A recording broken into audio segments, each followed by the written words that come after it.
Tentara Nasional Indonesia segera mempersiapkan pasukan perdamaian untuk dikirim ke Gaza. TNI kita dijemput langsung dan diminta, karena negara Islam terbesar di dunia. Tapi DPR Malaysia menyarankan, agar Malaysia mendaftarkan pasukan tentaranya, karena Gaza butuh pasukan tentara Malaysia walaupun tak dijemput.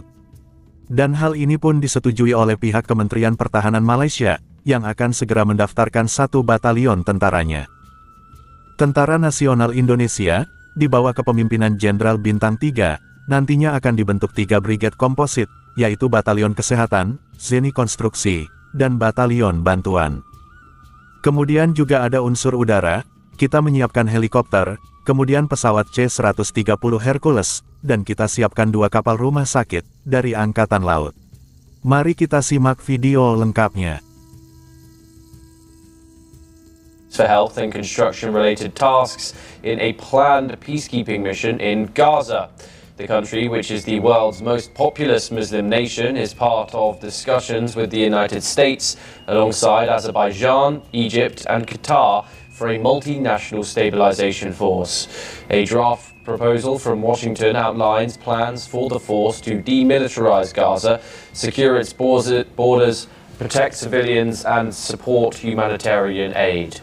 Indonesian Defence Minister Sajfri Syamsuddin says the mission will focus on health and infrastructure. Indonesia has long supported a two-state solution and condemned violence in Gaza.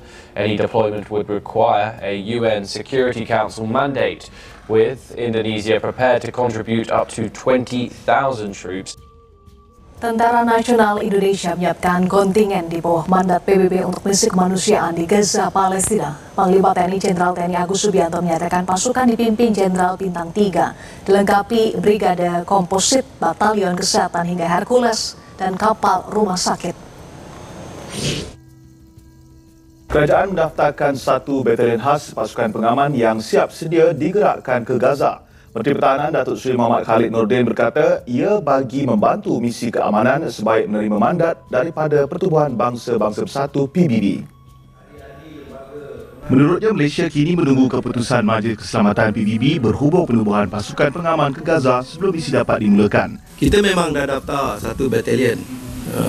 Masa saya menyertai mesyuarat menteri-menteri negara yang ada pasukan pengaman, dan kita bersedia, dan memang kita niat pun nak berada, nak bantu di sana.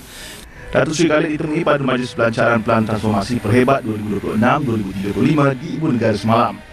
Beliau menjelaskan pasukan yang akan digerakkan bukan daripada kontingen Malaysia di Lubnan, sebaliknya daripada batalion lain yang telah disiapkan sepenuhnya. Malaysia akan pertimbang jika ditawar untuk menyertai pasukan penstabilan antarabangsa ataupun ISF di Gaza, Palestin, kata Menteri Luar Datuk Seri Muhammad Hassan. Datuk Seri Muhammad Hassan berkata, ISF bukanlah misi pengaman tradisional di bawah panji Pertubuhan Bangsa-Bangsa Bersatu PBB. Sebaliknya, sebuah pasukan penstabilan dengan mandat operasi berbeza supaya menjaga keamanan di wilayah Gaza. Semoga berita ini bagus untuk Malaysia yang ingin membantu saudara mara kita di Gaza. Apapun kita doakan penduduk Gaza dapat membina kehidupan mereka kembali seperti normal tanpa perang dan juga kemusnahan Gaza. Apakah kita boleh buat sesuatu usaha untuk pastikan bahawa pasukan pengaman, selagi pasukan pengaman PBB tidak ditempatkan di Gaza, saya bimbang bahawa dia serangan akan berterusan.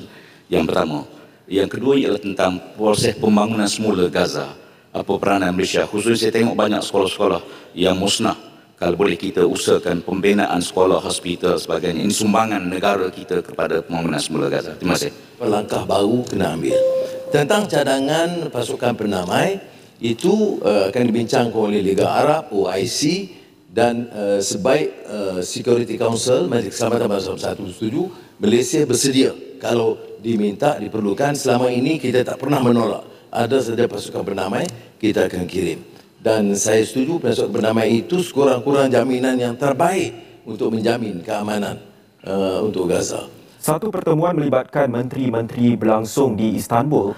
Pertemuan melibatkan menteri dari Turki, Qatar, Emirat Arab Bersatu, Arab Saudi, Jordan, Pakistan serta Indonesia. Pimpinan antarabangsa ialah untuk mencari keamanan bagi konflik di Gaza. Dan persidangan pada kali ini memang begitu besar dan luar biasalah, menyaksikan kehadiran begitu ramai sekali presiden-presiden, Perdana Menteri dan juga ketua-ketua negara yang terlibat dalam mencari usaha bagi menyelesaikan pelan damai ini. Termasuklah Presiden Indonesia iaitu Prabowo. Mereka semua dijemput, tuan-tuan dan bos sekalian, termasuklah beberapa orang wakil-wakil kerajaan. Tetapi ada satu pihak yang saya tahu memang sangat-sangat mengharap untuk dijemput tetapi tidak dijemput, iaitulah Malaysia. Setepatnya Perdana Menteri kita Datuk Seri Anwar Ibrahim. Dia sekarang ni dia penaung untuk Palestin. Kita ni manusia ni, kita ada akal. Kita ada akal, guys. Kita boleh berfikir dengan akal ni. Yang mana betul, yang mana salah. Kalau kita dah nampak Anwar tu salah, lepas tu engkau bagi tahu sebab dia ni, sekarang ni dia perjuangkan Palestin. And then kau halalkan benda yang salah. Tak betul lah tu, mangkuk.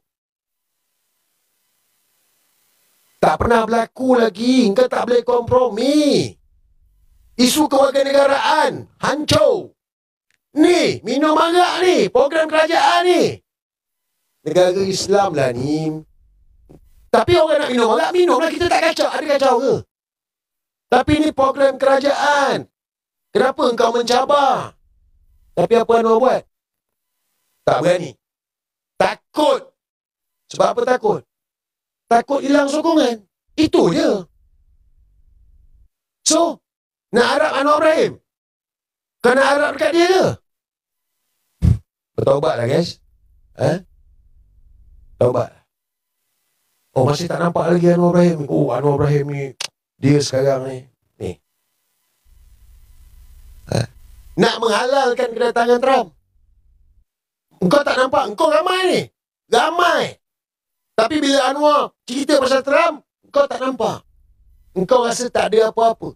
Sebab Anwar dah bagi tahu Firaun ada jasa, jadi itulah yang dia orang sokong Anwar Ibrahim ni. Firaun bayar gaji, bagi makan. Itu pasal dia dah gone dah. Sampai di sini video hiburan dari tetangga kita Malaysia. Semoga Anda semua terhibur. Dan jangan lupa like dan subscribe channel ini, agar tidak ketinggalan info terbaru. Sampai jumpa di lain waktu. Wassalamualaikum warahmatullahi wabarakatuh.